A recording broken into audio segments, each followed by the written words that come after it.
geeska Afrika waxa uu ka mid yahay meelihii ugu horeeyay oo bini'aadamka degaan qaaradda Afrika. taariikhyahanadu waxa ay sheegaan meelihii ugu horeeyay ee ka samaysma bariga iyo bartamaha Afrika ay saldhig u ahaayeen ganacsiga iyo ilbaaxnimada dunida inteeda kale. waxaan kula wadaagi doonaa shantii magaalo ee ugu horeysay ee ka samaysma dhulka Soomaalida. magaalada shanaad waa Zeylac, waxa ay dhacdaa cirifka waqooyi galbeed ee Soomaaliya, waxa ayna ka biga ku haysaa xuduudda dalka Djibouti.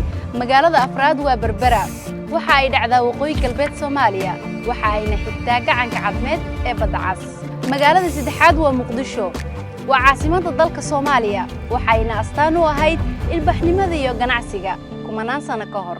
magaalada Baraawe waxa ay dhacdaa koonfur bari Jamhuuriyadda, waxa ayna caan ku ahayd faafinta diinta Islaamka. degmada Warshiiq Muqdisho waxa ay u jirtaa 65 kiiloomitir oo dhanka xeebta ah, waxa ayna caan ku ahayd faafinta diinta Islaamka.